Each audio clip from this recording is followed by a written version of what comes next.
I must now carry my thoughts back to the abominable things I did in those days, the sins of the flesh which defiled my soul.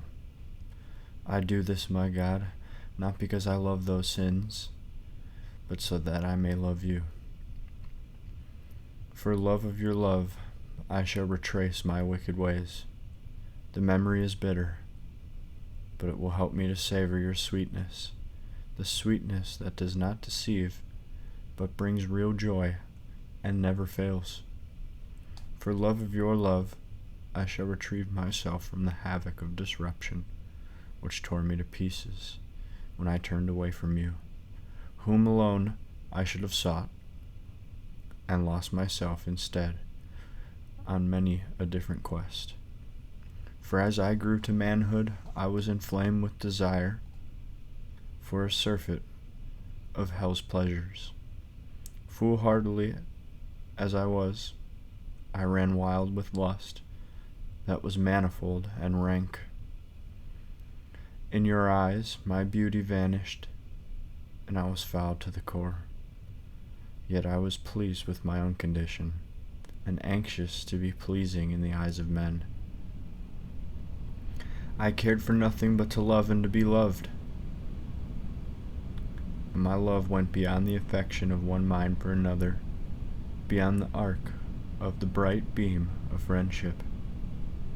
Bodily desire, like a morass, and adolescent sex, welling up within me, exuded mists which clouded over and obscured my heart, so that I could not distinguish the clear light of true love from the murk of lust. Love and lust together seethed within me. In my tender youth they swept me away over the precipice of my body's appetites, and plunged me in the whirlpool of sin.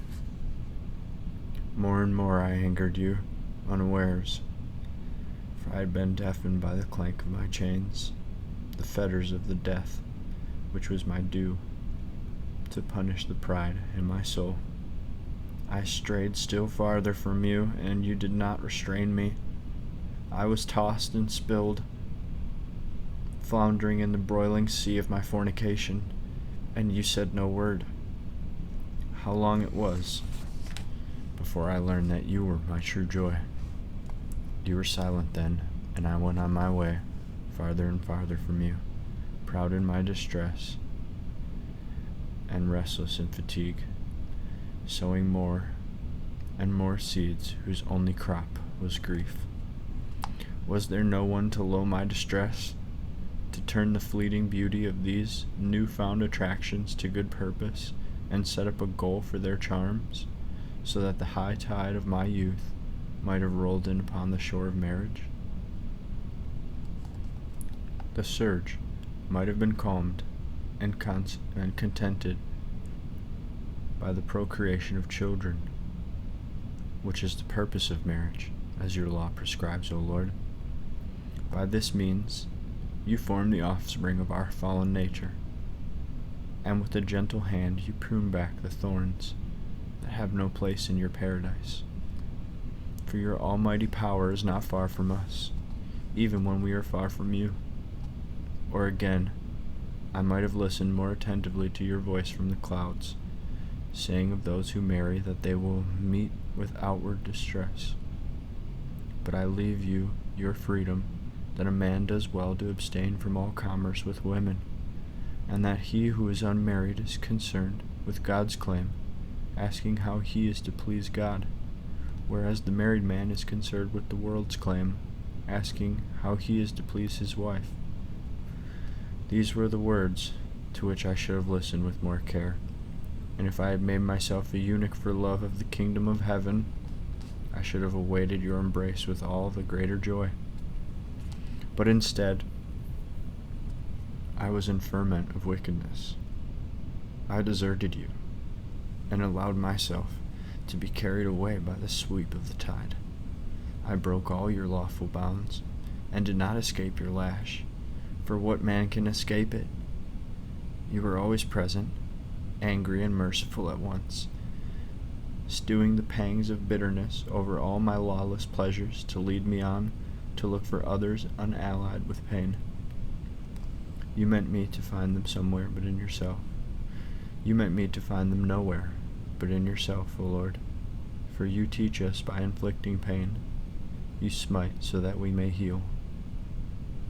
And you kill us so that we may not die away from you. Where was I then, and how far was I banished from the bliss of your house in that 16th year of my life? This was the age at which the frenzy gripped me, and I surrendered myself entirely to lust, which your law forbids, but human hearts are not ashamed to sanction. My family made no effort to save me from my fall by marriage. Their only concern was that I should learn how to make a good speech and how to persuade others by my words. In the same year, my studies were interpreted. I had already begun to go to the nearby town of Madara to study literature and the art of public speaking, but I was brought back home, while my father, a modest citizen of the Gestia, whose determination was greater than his means, saved up the money to send me farther afield to Carthage. I need not tell all this to you, my God, but in your presence I tell it to you, to my own kind, to those other men, however few, who may perhaps pick up this book. And I tell it so that I and all who read my words may realize the depths from which we are to cry to you. Your ears will surely listen to the cry of a penitent heart, which lives a life of faith. No one had anything but praise for my father who, despite his slender resources, was ready to provide his son with all that was needed to enable him to travel so far for the purpose of study. Many of our townsmen, far richer than my father, went to no such trouble for their children's sake. Yet this same father of mine took no trouble at all to see how I was growing in your sight, or whether I was chaste or not. He cared only that I should have a fertile tongue, leaving my heart to bear none of your fruits, my God, though you are the only master, true and good, and of its husbandry. In the meanwhile, during my 16th year, the narrow means of my family obliged me to leave school and live idly at home with my parents. The brambles of lust grew high above my head, and there was no one to root them out, certainly not my father. One day at the public baths, he saw the signs of active virility coming to life in me, and this was enough to make him relish the thought of having grandchildren. He was happy to tell my mother about it, for his happiness was due to the intoxication which causes the world to forget you, its creator, and to love the things you have created, instead of loving you, because the world is drunk with the invisible wine of its own perverted, earthbound will. But in my mother's heart you had already begun to build your temple and lay the foundations of your holy dwelling, while my father was still a catechumen, and a new one at that. So, in her piety, she became alarmed and apprehensive, and although I had not yet been baptized, she began to dread that I might follow in the crooked path of those who do not keep their eyes on you, but turn their backs instead. How presumptuous it was of me to say that you were silent, my God, when I drifted farther and farther away from you. Can it be true that you said nothing to me at this time? Surely the words which rang in my ears, spoken by your faithful servant my mother, could have come from none but you. Yet none of them sank into my heart to make me do as you said. I will remember what her wishes were, and how she most earnestly warned me not to commit fornication, and above all not to seduce any man's wife. It all seemed womanish advice to me, and I should have blushed to accept it. Yet the words were yours, though I did not know it. I thought that you were silent, and that she was speaking, but all the while you were speaking to me through her, and when I disregarded her, your handmaid, I was disregarding you, though I was both her son and your servant. But I did this unawares, and continued headlong on my way. I was so blind to the truth that among my companions I was ashamed to be less dissolute than they were, for I heard them bragging of their depravity, and the greater the sin, the more they glorified in it, the more they gloried in it, so that I took pleasure in the same vices, not only for the enjoyment of what I did, but also for the applause I won. Nothing deserves to be despised more than vice, yet I gave in more and more to vice simply in order not to be despised. If I had not sinned enough to rival other sinners, I used to pretend that I had done things I had not done at all, because I was afraid that innocence would be taken for cowardice and chastity for weakness. These were the companions with whom I walked the streets of Babylon. I wallowed in its mire as if it were made of spices and precious ointments, and to fix me all the faster in the very depths of sin, the unseen enemy trod me underfoot and enticed me to himself, because I was an easy prey for his seductions. For even my mother, who by now had escaped from the center of Babylon, though she still loitered in its outskirts, did not act upon what she had heard about me from her husband with the same earnestness as she had advised me about chastity. She saw that I was already infected with a disease that would become dangerous later on, but if the growth of my passions could not be cut back to the quick, she did not think it right to restrict them to the bounds of married love. This was because she was afraid that the bonds of marriage might be a hindrance to my hopes for the future, not, of course, the hope of the life to come, which she reposed in you, but my hopes of success at my studies. Both my parents were unduly eager for me to learn, my father because he gave next to no thought to you, and only shallow thought to me, and my mother because she thought that the usual course of study would certainly not hinder me, but would even help me in my approach to you. To the best of my memory, this is how I construe the characters of my parents. Furthermore, I was given a free rein to amuse myself beyond the strict limits of discipline, so that I lost myself in many kinds of evil ways, in all of which a pall of darkness hung between me and the bright light of your truth, my God. What malice proceeded from my pampered heart? It is certain, O Lord, that theft is punished by your law, the law that is written in men's hearts, and cannot be erased, however sinful they are. For no thief can bear that another thief should steal from him, even if he is rich and the other is driven to it by want.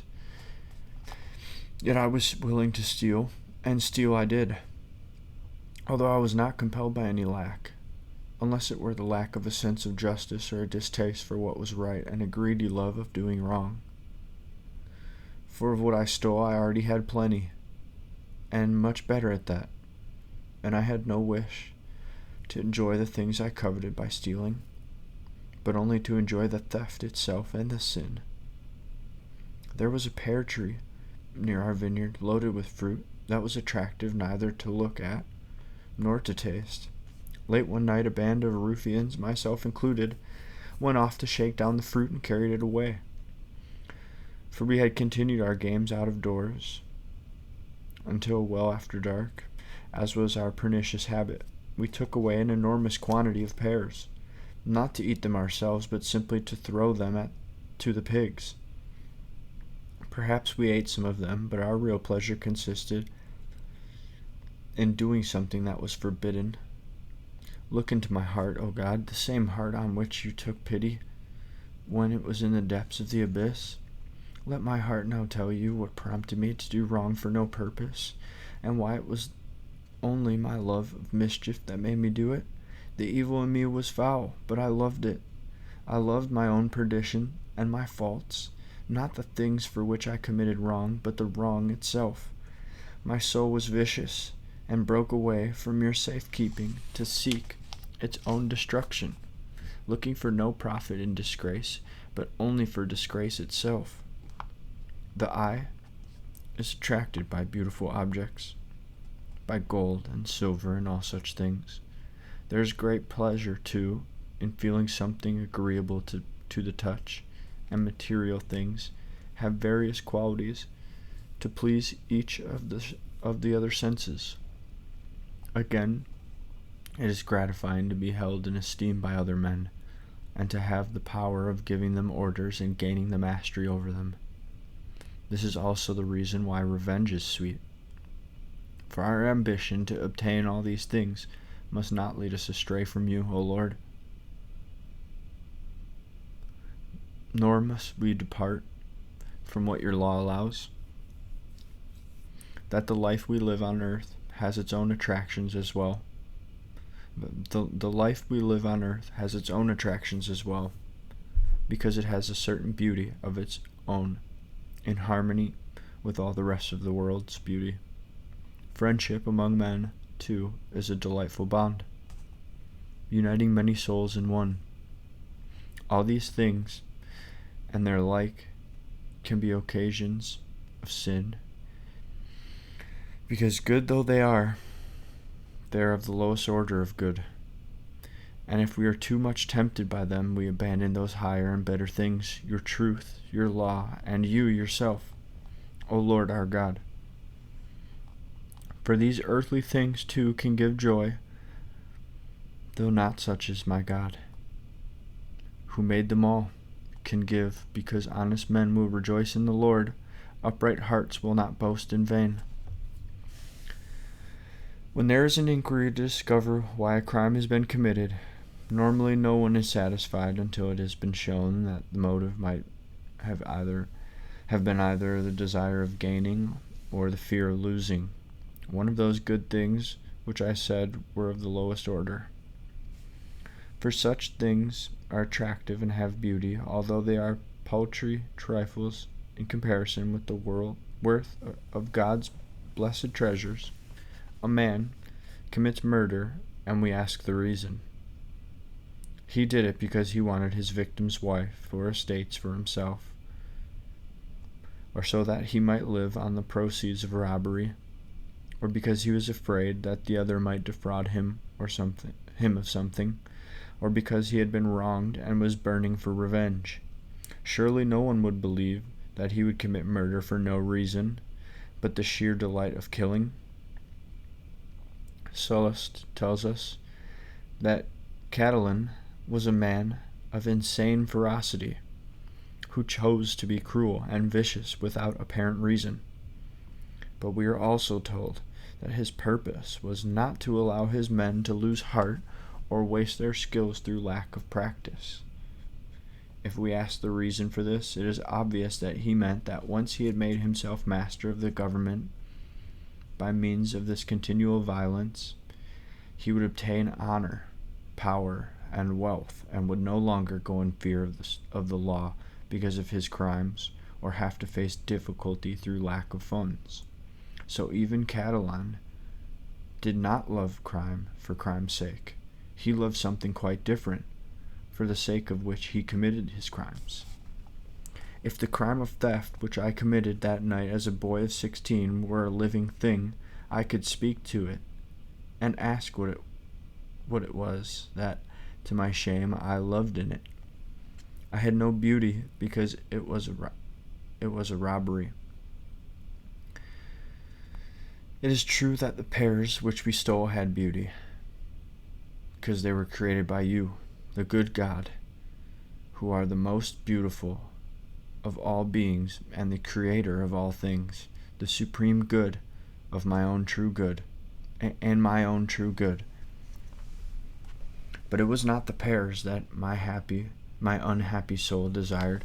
I had plenty of my own, better than those, and I only picked them so that I might steal. For no sooner had I picked them than I threw them away, and tasted nothing in them but my own sin, which I relished and enjoyed. If any part of one of those pears passed my lips, it was the sin that gave it flavor. And now, O Lord my God, now that I ask what pleasure I had in that theft, I find that it had no beauty to attract me.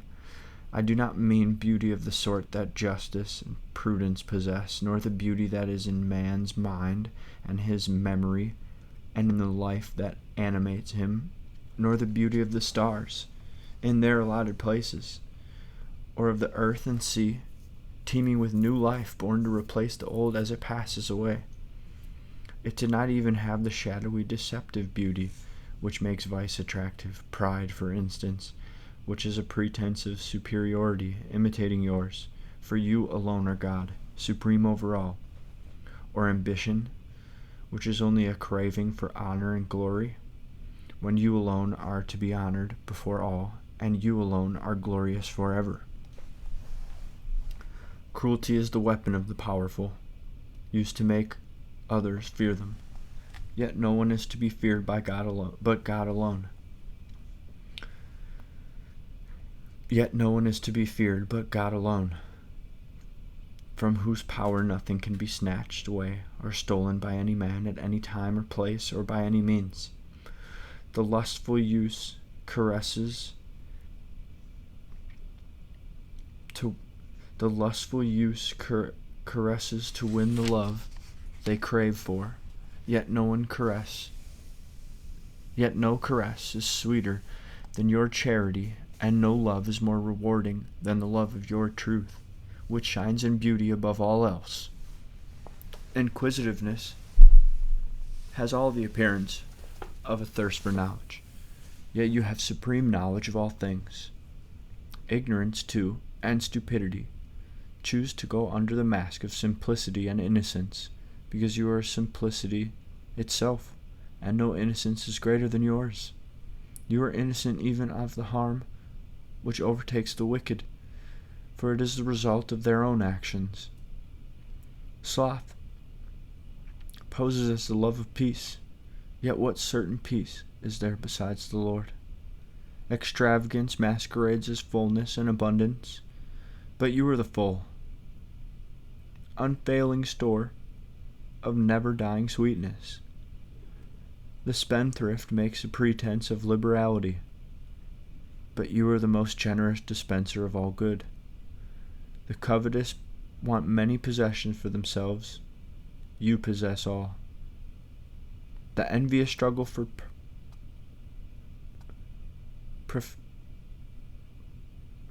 The envious struggle for preferment.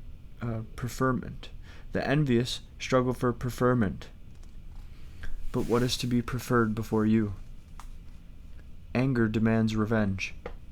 But what vengeance is as just as yours? Fear shrinks from any sudden, unwanted danger which threatens the things that it loves, for its only care is safety. But to you, nothing is strange, nothing unforeseen. No one can part you from the things that you love, and safety is assured nowhere but in you. Grief eats away its heart for the loss of things which it took pleasure in desiring, because it wants to be like you, from whom nothing can be taken away.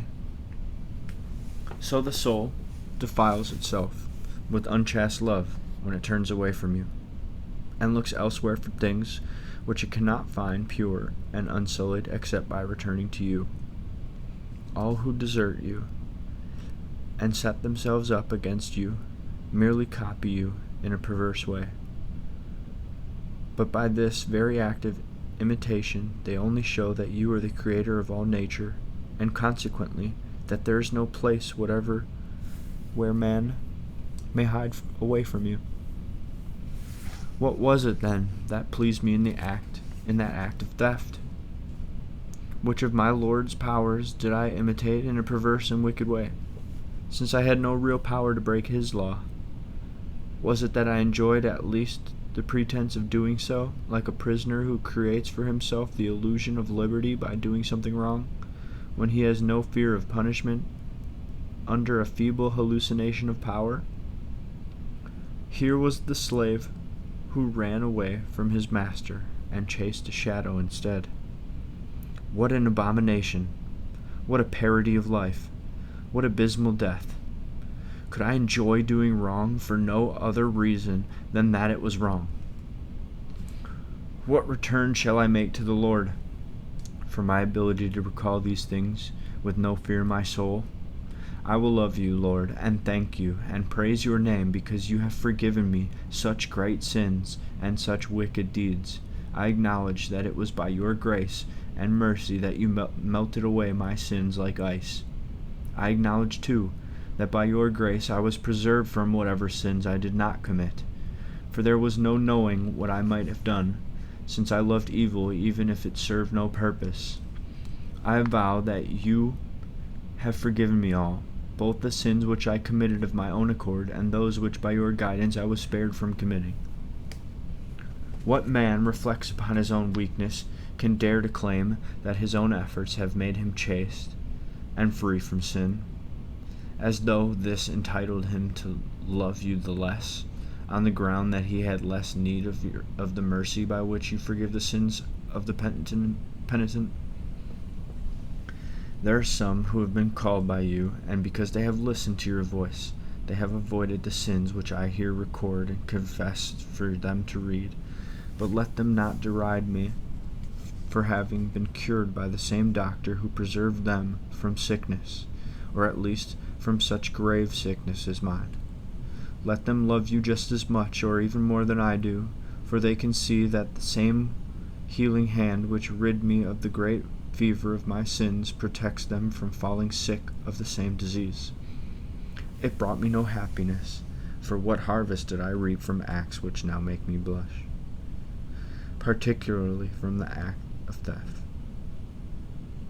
I love nothing in it except the thieving. No, though I could not truly speak of that as a thing that I could love, and I was only the more miserable because of it. And yet, as I recall my feelings at the time, I am quite sure that I would not have done it on my own. Was it then that I also enjoyed the company of those with whom I committed the crime? If this is so, there was something else I loved besides the act of theft, but I cannot call it something else, because companionship like theft is not a thing at all. No one can tell